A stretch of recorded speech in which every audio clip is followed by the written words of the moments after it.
নমস্কার বন্ধুরা, এইগুলো আমার জবা গাছ।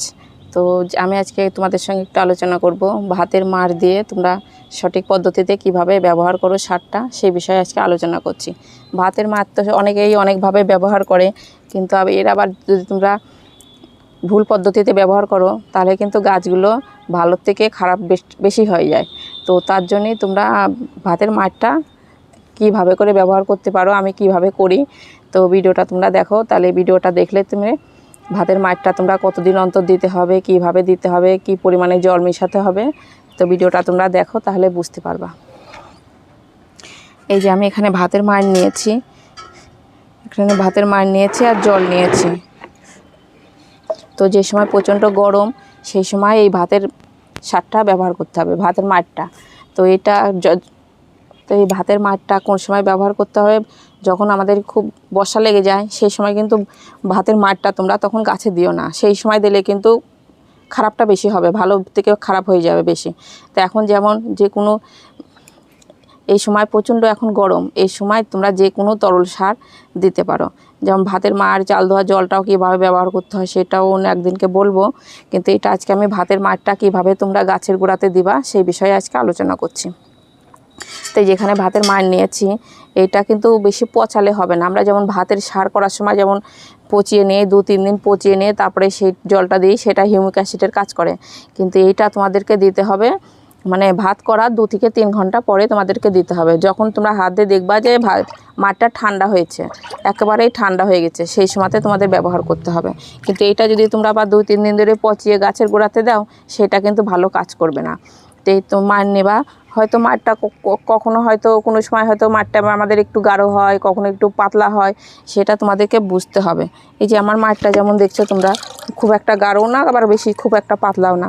তো এখান থেকে তোমরা কি করবা, তোমরা মগেও নিতে পারো, আমি গিলাসে দেখাচ্ছি।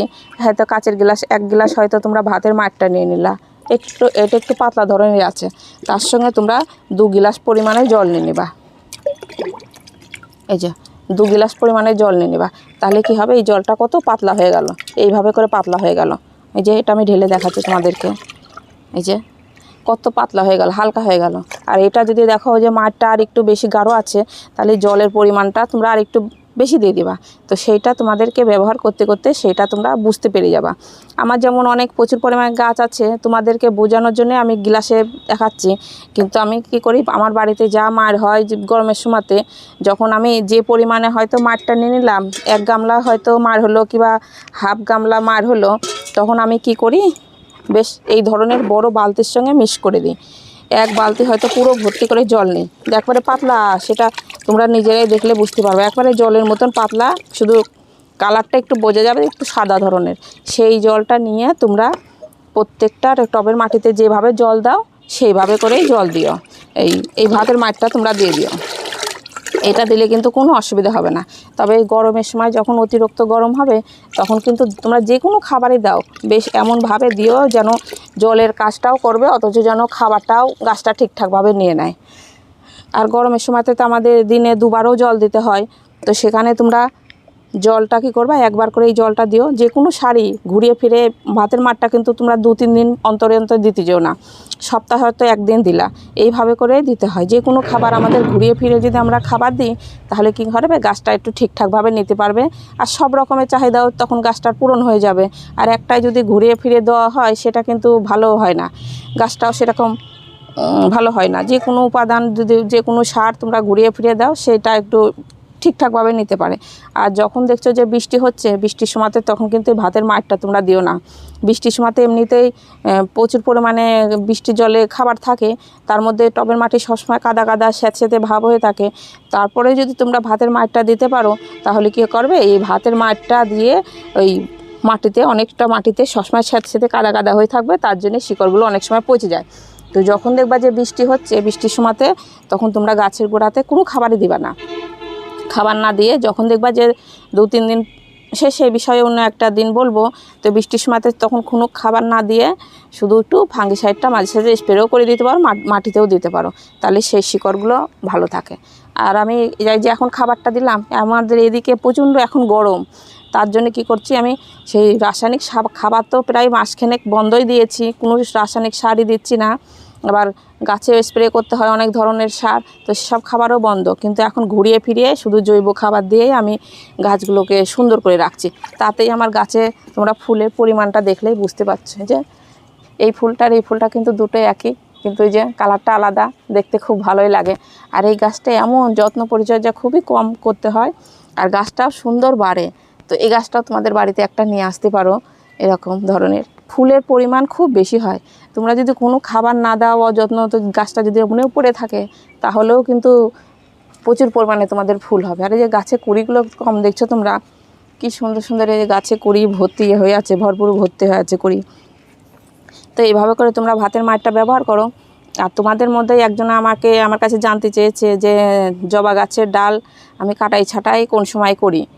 তো জবা গাছের ডাল আমি কোন সময় করি এরকম বলা তো মুশকিল, অনেকজন অনেকভাবে হয়তো গাছ করে। আর আমি যখন কাটাই ছাঁটাই করি তখন একবার মাঘ মাসের শেষের দিকে একবার যখন কেটেছিলাম, তখন পুরো একবারে ছোট্ট ছোট্ট করে ডালপালা কেটে দিয়েছিলাম। কেটে দিয়ে তারপরে এখন থেকে আর আমি কোনো ডাল কাটিনি। কোনো গাছ আমাদের ডালগুলো একটু কম বাড়ে, আবার কিছু কিছু গাছ আছে ডালগুলো অতিরিক্ত লম্বা হয়ে যায়। এই যে এই গাছটা যেমন দেখছো শেপটা পুরো নষ্ট হয়ে গেছে, কিন্তু তবু আমি এখন কাটবো না। কেন? যে কুড়ির পরিমাণটা এখনও প্রত্যেকটা ডগায় ডগায় কুড়ি আছে। তো আর কিছুদিন পরে আমি যখন দেখবো যে ফুল ফুটাটা একটু কমে গেছে, ফুলটা আর কুড়িটা অতটা নাই, তখন কি করব, আমি যে এইখান থেকে ধরে ধরে কেটে দেবো। এখান থেকে কেটে দেবো, মানে মাঝখানে পরেও কাটতে পারি। এখান থেকে ধরে ধরে কেটে দিলে কি হবে, এই একটা ডগা থেকে যদি আমি এখন কেটে দিই, তাহলে এইখান থেকে নিচ থেকে যদি কেটে দিই, তার পাশ থেকে আর দুটো তিনটে করে ডগা বেরোয়, বেশ গাছটা সুন্দর ঝোপালো হয়ে যাবে। এটা একবার কাটবো, এটা একবার কাটবো। তবে এখন একটা গাছ তোমাদেরকে আমি কেটে দেখাচ্ছি। সেই গাছটা এখনও ফুলটা আসেনি। ফুলটা জবা গাছের ডাল অতিরিক্ত যে কোনো গাছে দেখবা যে তোমরা খুব লম্বা হয়ে গেছে, সেই ডালগুলো তোমাদের কুড়িয়ে আসছে না, তো সেইগুলো কি করতে পারো, তোমরা এই সময়তেও ধরে কেটে দিতে পারো। সবসময়তে জবা গাছের ফুল এবং কুড়ি আসে নতুন ডগাতে। তো তোমাদের পুরনো ডগাগুলো যদি অনেকটা লম্বা লম্বা হয়ে যায়, তবু তোমাদের গাছে ফুল আসছে না। এই গাছটা কিন্তু আমার এখনও ফুলটা ফোটেনি। এটা আমার সেই জলের এতে লাগানো আছে, জলের ড্রামে লাগানো আছে। তো এই গাছটা তোমরা দেখছো শেপটা খুব একটা ভালো নাই, কিন্তু ডালগুলো খুব লম্বা লম্বা হয়ে গেছে। তো এই গাছটা আমি এখন কাটাই ছাঁটাই করব।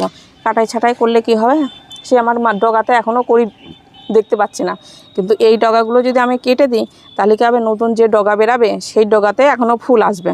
তো তোমাদের বাড়িতেও যে কোনো গাছ দেখছো খুব অতিরিক্ত লম্বা হয়ে গেছে, তোমরা দেখতে পাচ্ছ না কুড়ি, তবে এই নতুন ডগাতে যদি এতদিনে যদি দুটো একটা কুড়ি দেখা যাচ্ছে, তো এইটাতে যদি ফুল সবে কুড়িটা বেরায়, তো বেরাতে বেরাতে ডালগুলো আরও অনেকটা লম্বা হয়ে যাবে। তো সে ডালে কিন্তু ফুল ফুটলেও কিন্তু খুব একটা বেশি ফুল পাওয়া যাবে না। তো তোমরা এখন থেকে যদি এইখান থেকে ধরে কেটে দিতে পারো, তার পাশ থেকে যে কুড়িগুলো বেরাবে, যে শাখাগুলো বেরাবে, সেই শাখার মাথায় কিন্তু কুড়ি নিয়েই বেরাবে। তো এই একটা ডাল কাটলেই তোমাদের দুটো তিনটে করে ডাল হবে। তাহলে ফুলের যে কটা ডাল থাকবে, সেই কটা ডালের মাথাতেই কুড়ি থাকবে, তাহলে ফুলের পরিমাণটাও তখন কত বেশি হবে। তো এই ডালটা, এই গাছটা আমি কেটে দিচ্ছি, দেখো তোমরা কিভাবে কাটে আমি।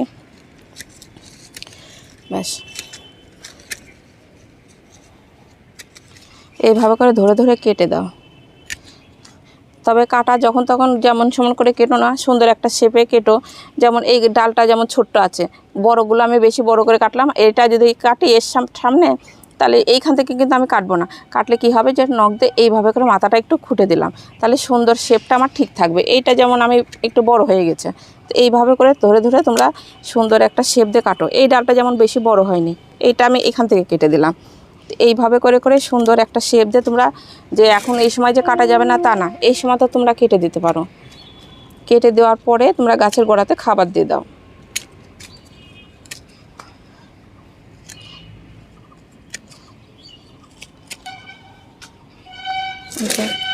এইটাতে একটা গার্ডেন করা গাছ ছিল, এইটা আপনার ফুটবে লাল কালারের। তো এই গাছটা দেখছি একটু কমই বাড়ে, তার জন্য এটা আমি ডগাটা একটুখানি সামান্য একটু কেটে দিলাম। ব্যাস এই যে এই গাছটা সুন্দর একটা শেপে চলে আসলো। তো এই ডালটা গাছটাতে যদি এখন ফুল ফোটে, এদের দেখতে খুব সুন্দর লাগবে। তবে যে কোনো গাছ তোমরা প্রথম থেকে একবারে ছোট্ট করে কেটো না, তারপরে পরে তখন দেখে শুনে কেটো। পরে যদি প্রথম থেকেই যদি একবারে বেশি ছোট করে কেটে দাও, তখন শেপটা হয়তো পরে নাও ঠিক করতে পারো। ব্যাস এখন কেটে দিলাম। আর এখন যে আমি ডালটা কেটে দিলাম, এই গাছটাতে এখন কিছু তোমরা সার দিয়ে দিতে পারো। গাছের গোড়াটা এই সময় খুঁড়ে দাও, খুঁড়ে দিয়ে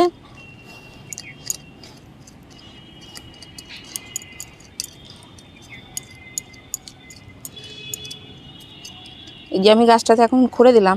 এই সময় তোমরা কি করতে পারো, সে আমি এখন খুঁড়ে দিলাম, খুঁড়ে দিয়ে সেই ভাতের আমি এই মাঠটা একটু এখন দিয়ে দিচ্ছি,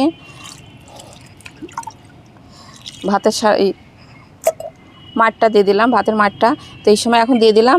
আর ভিডিওটা আমি সকালের দিকে করছি, তো যে কোনো রাসায়নিক সার তোমরা যখন প্রচণ্ড রোদ্দুর সেই সময় দেবা না, তোমরা এই সময়তেই গাছটা এইভাবে করে 1 চামচা লাল পটাশ, 1 চামচা সিঙ্গেল সুপার ফসফেট দুটো দিয়ে মগের মধ্যে জল করে গুলিয়ে রাখো। গুলিয়ে রেখে সেই সন্ধেবেলার দিকে তখন সেই জলটা তোমরা গাছের গোড়াতে দিয়ে দিতে পারো, গাছের গোড়াতে দিতে পারো। আর ওর মধ্যেই সিঙ্গেল সুপার ফসফেট আর লাল পটাশ, আর তার সঙ্গে কয়েক দানা ডিএপি সার।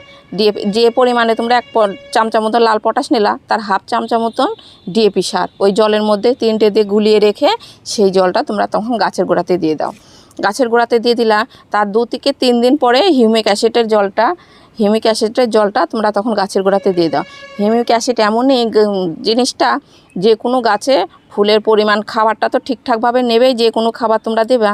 আর হিউমিক অ্যাসিডে দেখেছি যে কোনো গাছে যদি মাসে একবারও দাও, তাহলে সেসব গাছে না ফুল ফলেতে গাছটা পুরো ভর্তি হয়ে যায়। তো সেইটা তোমরা দিতে পারো। এই সময় তো এই পরিচর্যাটা করে তোমরা 1 থেকে 15 থেকে 1 মাসের মধ্যে ভরপুর তোমাদের গাছে ফুল চলে আসবে। তো এইভাবে করে তোমরা পরিচর্যা করো, তোমাদেরও গাছ খুব সুন্দর হবে। ভিডিওটা এখানে শেষ করছি। নমস্কার।